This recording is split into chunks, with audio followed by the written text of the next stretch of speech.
Hello guys, आज देखेंगे सरस्वती माँ की जो मूर्ति होती है उसके यानी कि ये उनका जो चित्र होता है उसके क्या गर्भित अर्थ है यह हम देखेंगे। तो यहाँ पे देखिए सरस्वती माँ जो है श्वेत वस्त्र धारण किए हुए ही मोस्ट ऑफ द टाइम्स दिखाई जाते हैं ना। तो उसका अर्थ ये है कि माँ एक बहुत प्योर एनर्जी है। माँ की ये तत्व है, जो भी देवी देवता होते हैं हमारे इसमें जो वर्णन किए हुए हैं वो तत्व होते हैं एक्चुअली, बट उनको पूजा करने के लिए उनके साथ हमें एक अपनापन बनाने के लिए हमारे पूर्वजों ने हमारे ऋषि मुनियों ने हम उनको जैसे एक ह्यूमन फॉर्म में उन्होंने दिया। कि मतलब ऐसे बहुत बार बोलते हैं कि मूर्ति पूजा क्यों करते हैं हिंदू में and all this things, but उसका कुछ अर्थ है। जब हम पूजा करते हैं जब हम मतलब उसका भी कुछ एक अलग अर्थ है, उसका भी एक शास्त्र है, उसका भी एक विज्ञान है। मैं इतना जानती हूँ कि मैं भी एक स्टूडेंट हूँ, मैं भी साइंस स्टूडेंट हूँ। मैं भी कभी ये सारी चीज़ों में नहीं मानती थी गाइस, बट जैसे जैसे मेरे अनुभव में आया, जैसे जैसे स्पिरिचुअलिटी में आगे बढ़ती गई, वैसे वैसे मुझे चीज़ों के बारे में और ज़्यादा पता चलता गया। और जो साइंस है उसको भी मैं मतलब साइंस को देखने लगी। हमारी स्पिरिचुअलिटी में भी साइंस है ना। ऐसे ही कोई भी चीज़ नहीं दी है हमारे पूर्वजों ने, हमारे ऋषि मुनियों ने, जिन्होंने भी ये सारी स्थापना की है उस चीज़ की। तो हम आज देखेंगे कि सरस्वती माँ का क्या है, कि सरस्वती माँ बुद्धि और ज्ञान की देवी मानी जाती है ना। और उनका ये जो स्वरूप है, उनके एक हाथ में वीणा है, दूसरे हाथ में दूसरी यहाँ पे पुस्तक भी है, यहाँ पे मंत्र जाप करने वाली माला भी है, और यहाँ पे वेद भी है उनके हाथ में। ये वेद यानी कि कुछ जो ये होते हैं मुझे यहाँ पे वो यंत्र जैसे होते हैं ना, यंत्रों जैसी वो वाली शक्ति वहाँ पे दिखाई दे रही है यहाँ पे इनके हाथ में। और उनका वाहन जो माना जाता है वो स्वैन माना जाता है। वो भी एक प्यूरिटी का ही प्रतीक होता है ना। और श्वेत वस्त्र से वो होती है, और वो ऐसे दिखाया जाता है कि इसमें नहीं है, लेकिन ऐसे जनरली दिखाया जाता है कि वो एक खड़ग नहीं, एक शिला पे बैठी हुई है। ऐसा क्यों? लक्ष्मी माँ जो होती है वो कमल पे बैठी है, आजू बाजू में पानी है। ये चित्र की बात नहीं कर रही हूँ, कई बार कुछ चित्रों में वैसे भी दिखाई जाती है माँ की खड़गे एक दगड़ पे बैठी है। और उसका अर्थ ये है कि जब हम ज्ञान अर्जित करते हैं तो वो ज्ञान जाता नहीं है कहीं पे, वो वही स्थित हो जाता है, हमारे अंदर ही स्थित हो जाता है।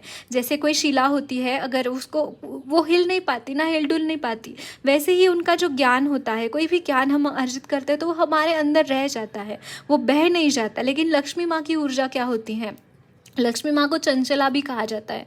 तो जैसा पानी बहता है वैसे ही वो भी चरण करती रहती है, एक घर से दूसरे यानी कि हम पैसे का आदान प्रदान या फिर कोई भी चीज़ जो कि लक्ष्मी माँ से जुड़ी है वो एक एक एक एक जगह पे स्थिर नहीं रह पाती। वो उसका मथित अर्थ है, वो उसका गर्भित अर्थ माना जाता है। दूसरी चीज़ यहाँ पे उनके हाथ में वीणा है, यानी कि कोई भी म्यूज़िकल इंस्ट्रूमेंट, अगर हम कोई भी कला सीखते हैं, नॉट ओनली म्यूज़िकल इंस्ट्रूमेंट, कोई भी कला हो सकती है, पेंटिंग हो सकता है, डांसिंग हो सकता है, सिंगिंग हो सकता है, वो भी सरस्वती माँ का स्वरूप माना जाता है। क्योंकि इन सारे चीज़ों के थ्रू हम उनका आवाहन कर पाते हैं, उनका दर्शन कर पाते हैं, उनकी ऊर्जा के साथ हम ओत प्रोत हो पाते हैं, है ना।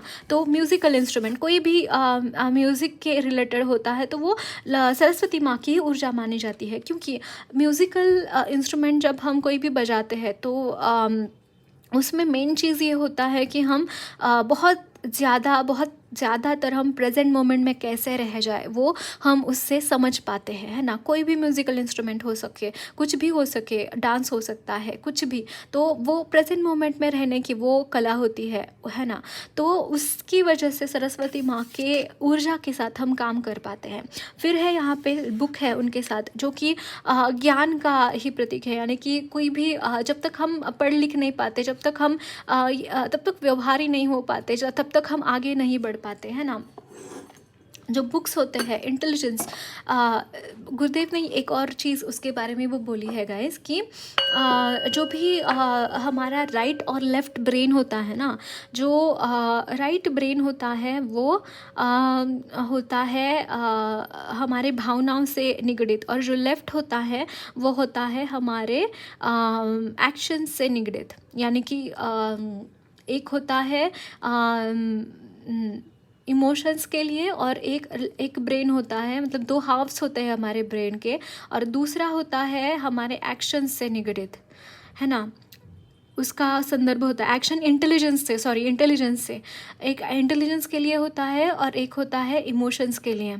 तो जब ये दोनों ही अच्छे से कार्यरत होते हैं, दोनों ही तालमेल बिठाकर आगे बढ़ते हैं, वैसे ही वो सरस्वती माँ का स्वरूप हमें समझ में आता है, वैसे ही उनके ऊर्जा से हम और जुड़ने लगते हैं।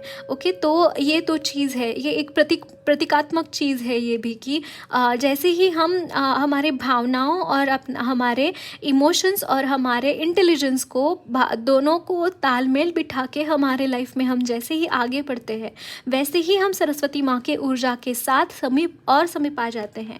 तीसरी बात है मंत्र जाप, जो कि माला है यहाँ पे सरस्वती माँ के हाथ में, है ना, यहाँ पे माला है। तो माला का क्या रोल है?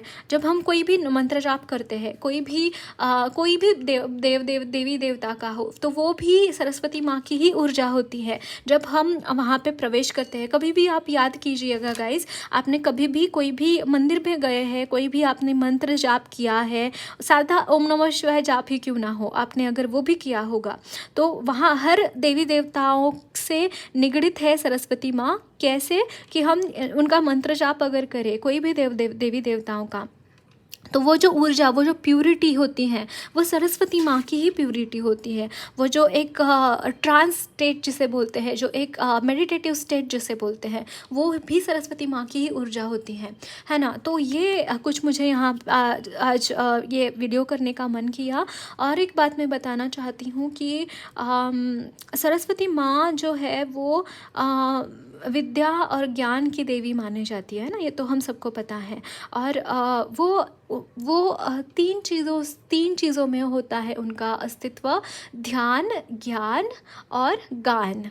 तीन चीज़ों से हम उनको पा सकते हैं। ध्यान यानी कि मेडिटेशन की जो अवस्था होती है, मेडिटेशन में हम जिस अवस्था में होते हैं, वो सरस्वती माँ की ही ऊर्जा होती है ना। मेडिटेशन जो होता है, हम सब लोग, अगर आपने कभी भी मेडिटेशन किया है तो उनकी ही ऊर्जा मानी जाती है मेडिटेशन की, यानी कि ध्यान। गान मतलब भजन जो देवी देवता, किसी भी देवी देवता का भजन हो सकता है, वो है गान। और मतलब गान का दूसरा अर्थ ये भी है कि सिंगिंग, डांसिंग, जो भी मतलब कला के निगडित सारी चीज़ें, तो वो सरस्वती माँ की ऊर्जा हो गई। फिर है ध्यान, गान और ज्ञान, जो कि नॉलेज है, विजडम है। और मतलब जब हम उनकी आराधना करते हैं, जो हम बुक्स को दर्शाया गया है, बुक्स का प्रतीक है, बुक्स में पूरा ज्ञान ही होता है ना।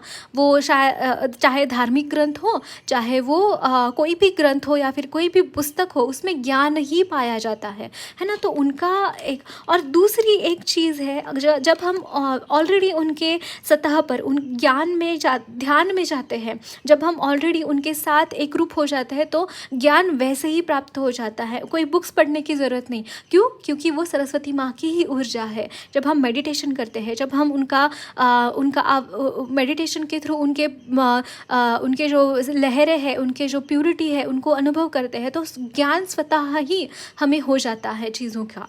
वहाँ पे कोई बुक्स पढ़ने की ज़रूरत नहीं हो जाती, तो वो स्वतः ही वो चीज़ें आपको देने लगती है माँ। तो बताइए मुझे आपको ये वीडियो कैसा लगा, और इसके साथ आप उनकी पूजा कैसे कर सकते हैं सरस्वती माँ की। तो आप रोज़ याकुंदेन तुषार हार धवला, ये जो उनका ये है, क्या बोलते हैं, उनका जो प्रार्थना है, जो कि मैंने तो ये हमारे स्कूल में ही सीखा है, याकुंदेन तुषार हार धवला। रोज़ सुबह वो हमारी ये प्रार्थना लेते थे सरस्वती माँ की। तो ज़रूर आप ये प्रार्थना कर सकते हैं माँ की, और इसके अलावा आप सरस्वती चालीसा भी पढ़ सकते हैं, वो भी आपके लिए बहुत बेनिफिशियल होगा। ओके।